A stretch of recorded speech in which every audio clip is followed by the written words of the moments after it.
Okay, guys, today we are going to talk about the 5 rights that you have if you're injured on the job.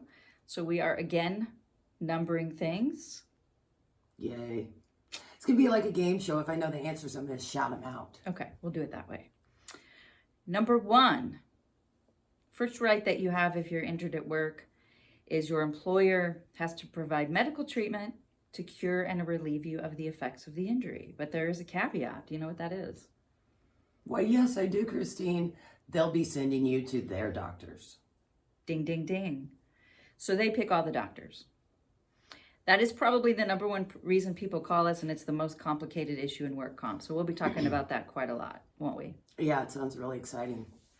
Number 2, you are entitled to 2/3 of your weekly salary if you're off work because of the injury. There's also a caveat to that. Do you know what that is?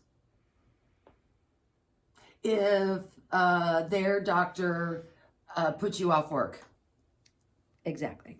So the authorized treating physician that they have selected, by they I mean the employer and insurance company, the doctor they choose can take you off work or give you work restrictions. But what's my favorite quote around here, Cassie?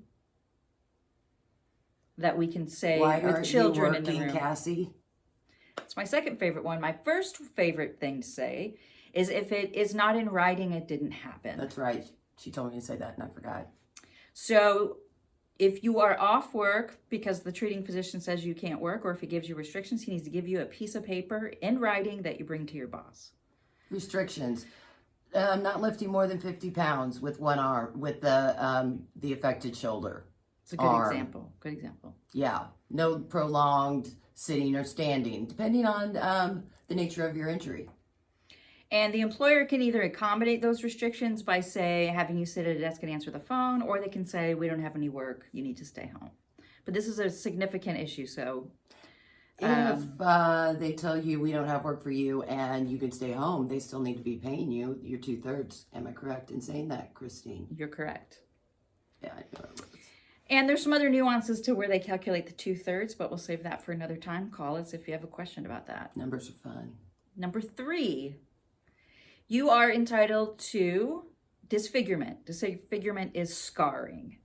But there's a caveat to scarring. Do you know what that is, Cassie? Depends on what part of your body it's on. That's correct. You're only entitled to scarring compensation if it's on the face, neck, arms, or hands. Number 4, you are entitled to mileage reimbursement. Whew. I don't like it. It's our least favorite thing. I want our clients to have it. I just don't like doing it. It requires that we keep track of every single doctor's appointment, calculate how far it is from the place you live or work, turn in the mileage request, and employers love to just never pay it or take forever to pay it. Which is why I hate it. Yeah. Because our clients are not getting the money that they deserve.